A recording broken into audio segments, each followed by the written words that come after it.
Welcome members and guests to Cities and Counties Subcommittee of Local Government. At this time, I'd ask Mr. Hutchison to take the roll. Vice Chairman Calfee, Representative Chisholm, Here. Chairman Crawford, Present. Leader Gant, Here. Chairman Helton, Representative Miller, Vice Chairman Wright, Chairman Moon. Present. Mr. Chairman, you have a quorum. Thank you, Mr. Hutchison. At this time, do any members have any personal orders? Chairman Crawford, you're recognized, sir. Thank you, Mr. Chairman. I have a special guest with me today, and she's going to be with me all day. She's from down Rutherford County, and Miss Marty Green, if you'd please stand up. She's my shadow today. Make her feel welcome.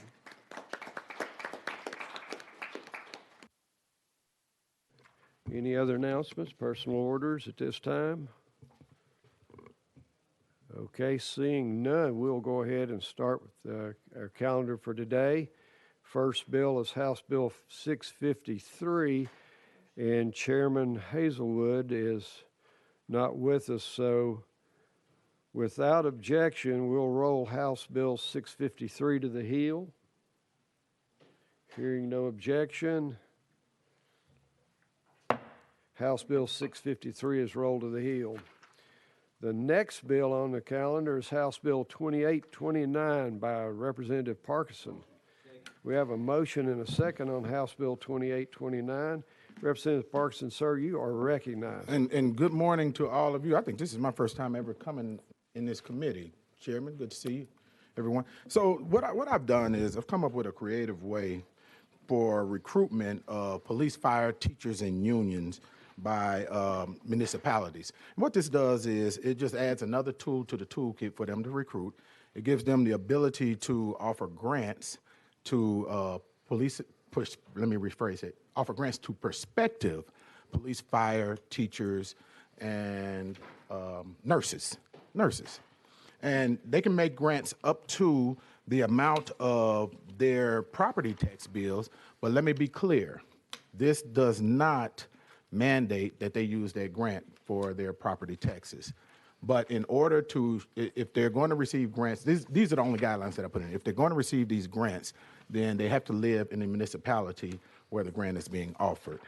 And those grants can be used for whatever they want, and it allows the municipalities to come up with their own program. We also put checks and balances in. This program has to be ran by our comptroller to ensure that it complies with our Constitution. Comptroller, I spoke to them, they said okay.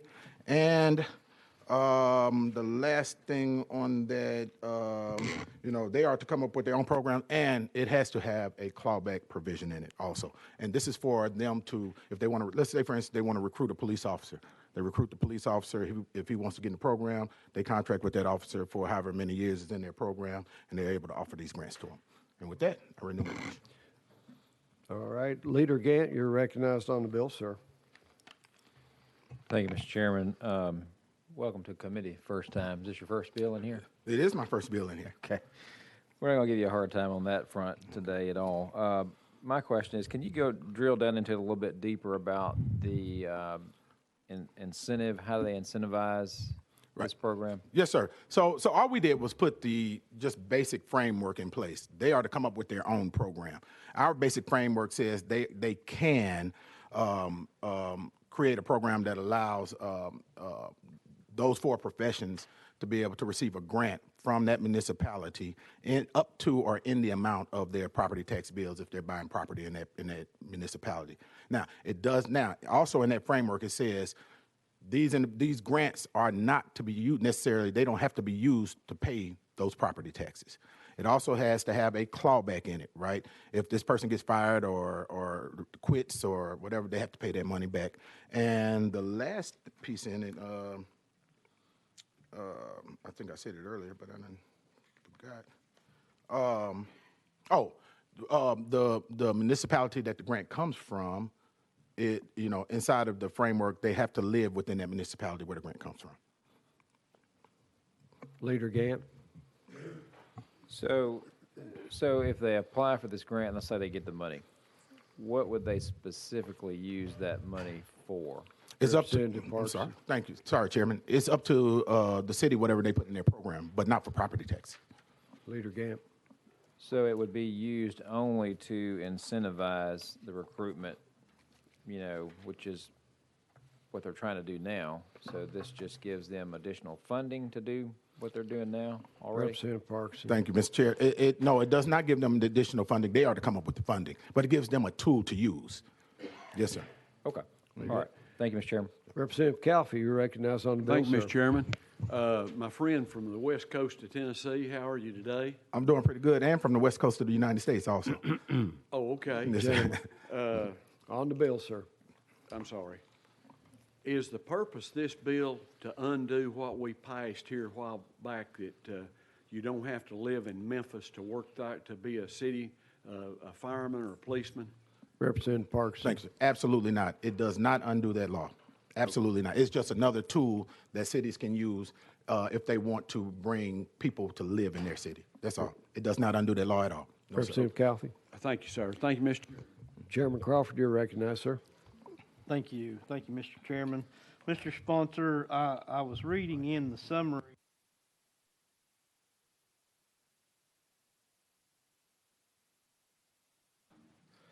Sorry. To receive this grant, they have to live within the boundaries of local government. Is that the municipality, local government, Representative city Parkinson. limits? Yes, sir. Yes, sir. Yes, sir. In order, and that's, if you don't mind me clarifying. So let's say, for instance, if Shelby County Sheriff Department is offering this grant, then they'd have to live in Shelby County. Yes, sir. So the statement that my friend from Roane County was talking about, it does undo that. Representative Parkinson. Thank you, Mr. Chair, and thank you, Chairman Crawford. No, it actually doesn't undo that because no one has to apply for the grant. So it's permissive. I'm sorry, I should have said that on the front end. It's completely permissive. Chairman Crawford.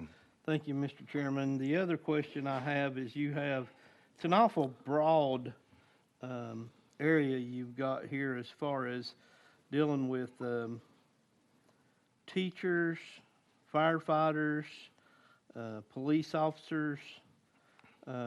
I guess my question is, down at the bottom here, you've got medical professionals. Does that include all doctors, or if they're in the medical field, people working in nursing homes that are nurses and stuff, does that affect them? Representative Parkinson. Thank you, Mr. Chair, and thank you, Chairman Crawford. This was intentionally for nurses because we have shortages of nurses, and I think legal put medical professionals, but my intent was for nurses.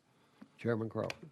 Thank you. And then finally, the part about the teachers, will this include the teacher staffs, substitute teachers, people like that? Representative Parkinson. Thank you, Mr. Chair. My intent was for teachers. Okay. Anything else, Chairman Crawford? Thank you, Mr. Chairman. Anyone else? Leader Gant, you're recognized, sir. Thank you, Mr. Chairman. Going back to Chairman Crawford's question, medical professionals, was the intent for first responders, like ambulance? Representative Parkinson. Thank you, Mr. Chair. That would fall under the firefighters. Okay. So the medical professionals, how would that fall in otherwise? Representative Parkinson. Thank you, Mr. Chairman. My intent was for nurses. Okay. Yes, sir. Where we have a shortage at. Yes, sir. Leader Gant. That's it. Thank you. Any other questions? Representative Miller, you're recognized on the bill, sir. Thank you, Mr. Chairman. It's permissive, sounds like a good bill. I think ultimately it's all about getting people to move within the boundaries of Shelby County with those kind of incentives. I think it's a pretty good bill. Representative Parkinson. And thank you for that, Representative Miller. And it's not just for Shelby County though; it's statewide because and maybe and I don't want to speak for legal, but maybe they left the definition in regards to nurses a little bit more broad because there may be a different need for medical professionals like a doctor in rural areas, and so I'm okay with it being broad because every shortage of that type of personnel rather is not germane specifically to Shelby County, but it may be different in other counties if that makes any sense for medical personnel. Any other questions? Any other comments? Is there objection to the question? Hearing no objection, we're voting on House Bill 2829. All in favor say aye. Aye. Opposed, say no.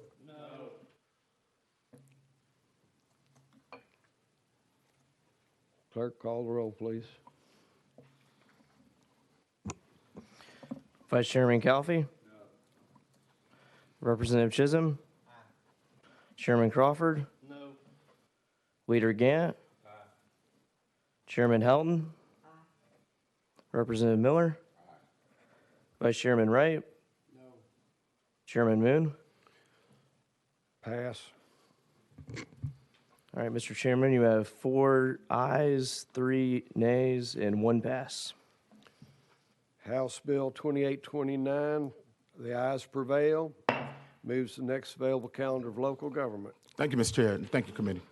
Next item on the calendar is House Bill 1949 by Representative Darby. Is there a motion on, there's a motion, is there a second? There's a motion on second on House Bill 1949. You are recognized on the bill, sir. Thank you, Mr. Chairman.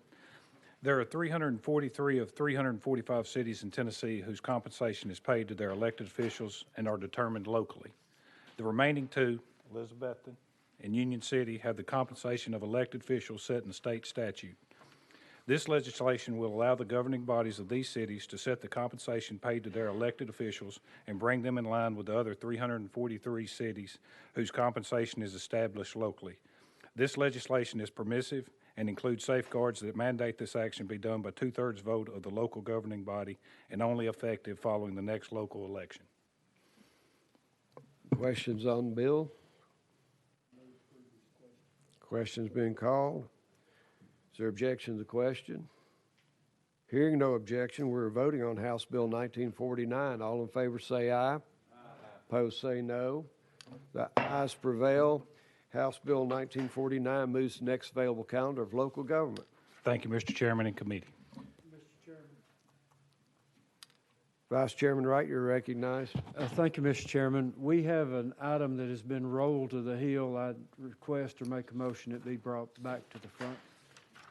Without objection, we will now hear House Bill 653 by Chair Lady Hazelwood. Is there a motion on House Bill 653?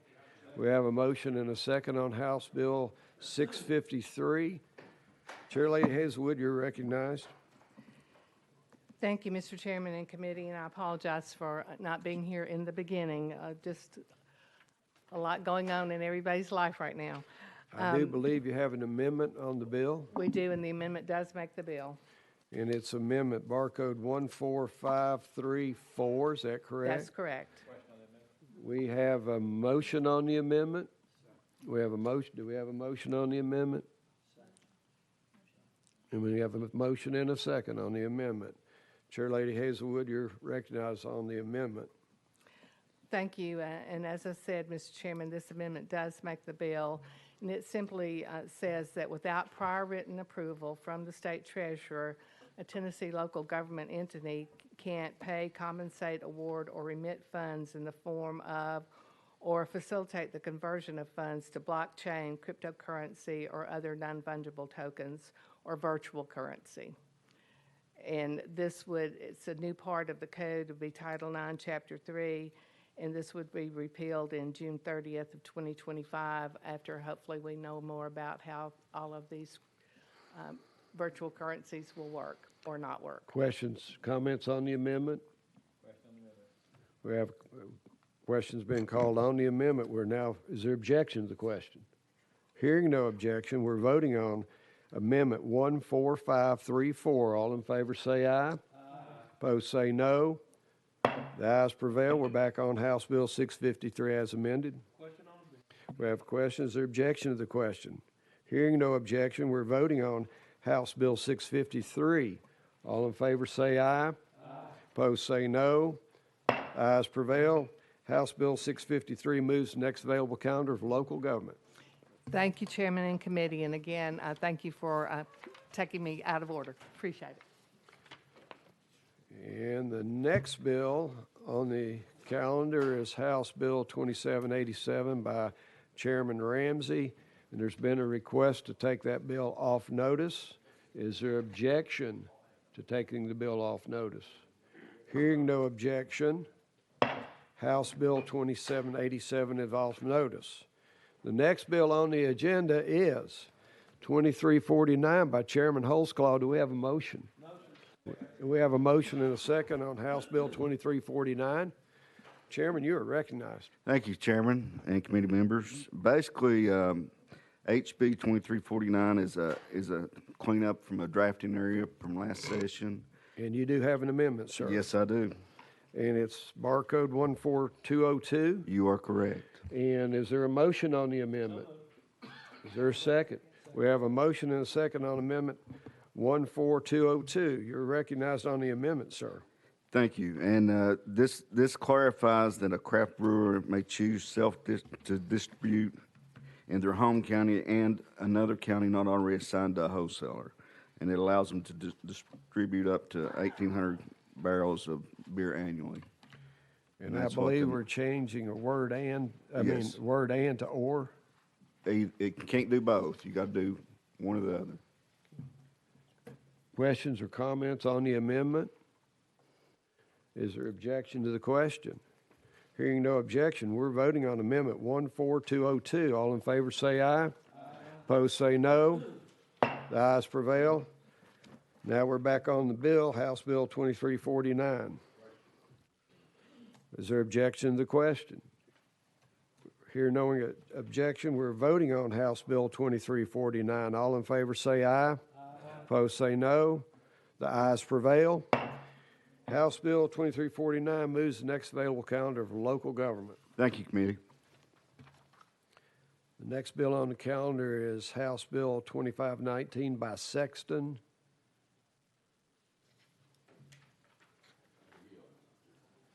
Without objection, we'll roll House Bill 2519 to the Hill. Hearing no objection. The next bill on the calendar is House Bill 2721 by Representative Love. There's been a request by the sponsor to roll this bill 1 week. Is there objection? Hearing no objection, House Bill 2721 is rolled 1 week. The next bill on the calendar is House Bill 2466 by Vice Chairman Leatherwood. Is there a motion? I hear we have a motion and a second on House Bill 2466. You are recognized on the bill, sir. Thank you, Mr. Chairman and committee. This bill would just prohibit a local government from providing money to an abortion clinic. So pretty straightforward. Questions for the sponsor? Comments? Leader Gant, you're recognized. I'll come back to Vice Chairman Wright. I want to thank the representative for bringing this legislation. It's near and dear to many pro-life legislators in this body and represents our beliefs as a Republican and as a conservative. And I think this is a very good piece of legislation and shines the light in an area I did not know was taking place. So I applaud you for bringing this legislation and fully support this legislation. Comments from the sponsor? Thank you, Leader Gant. And again, I know some support abortion, some don't support abortion, but we're talking about taxpayers' dollars here and taking money, in this case, from people that do not support abortion with the force of law, taking those tax dollars and spending their tax dollars on something that they disagree with. So I appreciate your support. Representative Miller, you're recognized on the bill, sir. Thank you, Mr. Chairman. Representative Leatherwood, are there some examples of, as you say, local government providing monetary assistance to elected abortion providers? What are some examples of that? Chairman Leatherwood. Shelby County Commission gave $25,000 to an abortion clinic in Shelby County. So the Shelby County Commission did it. And that's the impetus for this bill. Representative Miller. Are there any other counties in the state that have done anything similar to that? Chairman Leatherwood. That I do not know, but the bill was brought to me, the idea was brought to me as a result of what the Shelby County Commission did. Thank you, Mr. Chair. Representative Miller. So this has statewide application. Chairman. Yes, it does.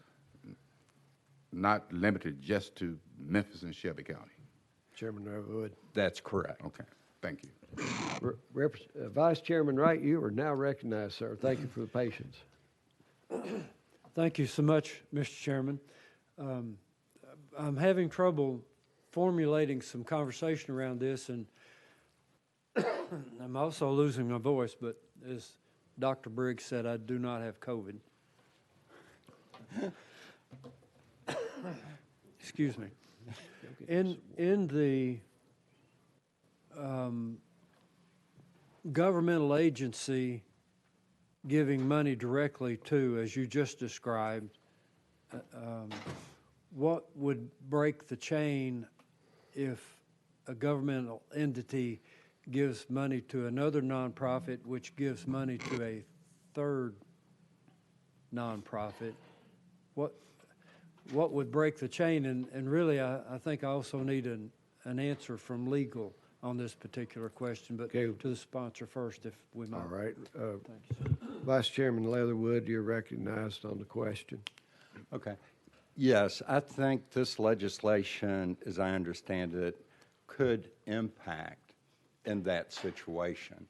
You know, in other terms, you could look at it as laundering money, where the situation that occurred resulted in me bringing this bill, it was a direct contribution, as you mentioned. But if you do give another entity that gives to the abortion clinic, I think this could apply as well. Otherwise, you could just have people setting up a 501c3, We Love Babies, and local governments could give money to that entity, We Love Babies, and then that entity could turn around and give it to an abortion clinic. So I think these entities need to make a decision. Do they want taxpayer money, or do they want to give money to an abortion clinic? Did that answer your question? Vice Chairman Yes. Wright. So I think it would apply. Thank you. And Just a moment. We have a request to go out of session for the legal. Is that correct? that's correct. So we'll go out of session. If you'll identify yourself. Thank you, Mr. Chairman, members of the committee. I'm Doug Garrett with the Office of Legal Services. And to Representative Leatherwood's point, the bill addresses direct appropriations to elective abortion providers, as stated in the bill. There's nothing to prohibit a local governmental entity from, as a condition to an earmark of funds, to say essentially that if it gives to United Way, then it's to be used for a specific purpose, and which, exclusive of which could be an elective abortion provider. So it would behoove the city or the county, whatever local governmental entity is earmarking or appropriating monies, to specify the purpose for which it's to go.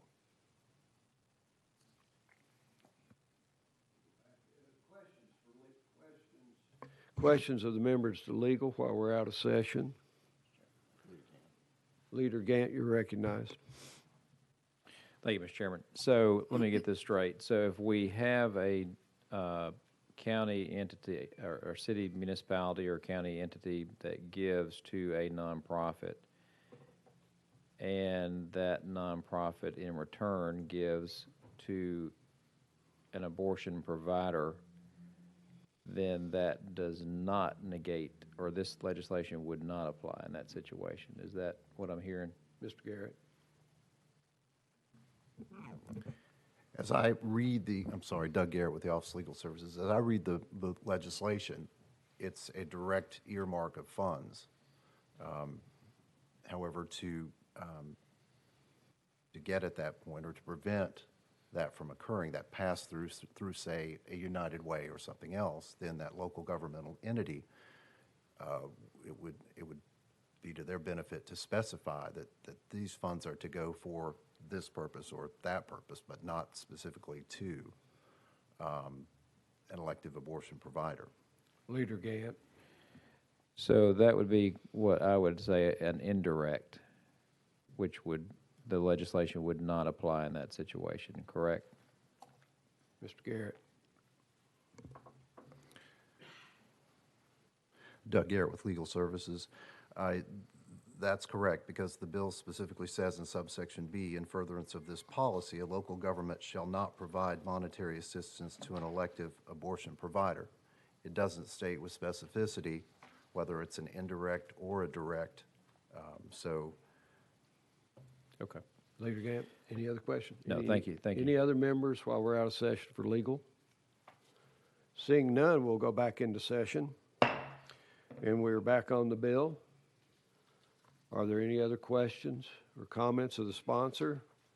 Is there objection to the question?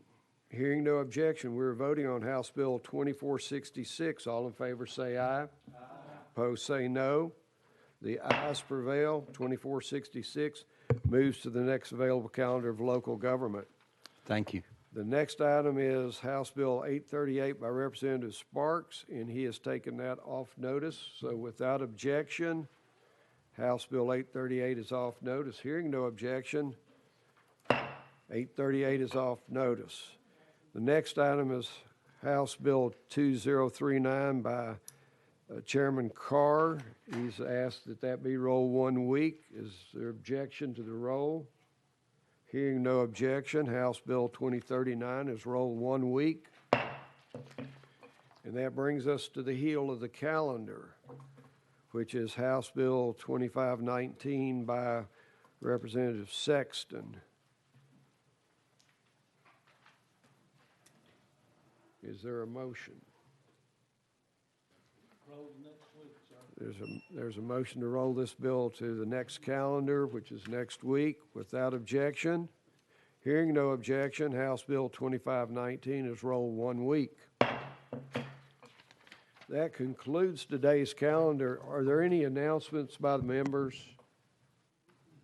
Chairman Crawford has an announcement. Thank you, Mr. Chairman. For those that are interested, the House Local Full Committee will be meeting at 12 o'clock in House Hearing Room 1 today. Any other announcements? Seeing none. Without objection, this meeting is adjourned. Hearing no objection, we are adjourned.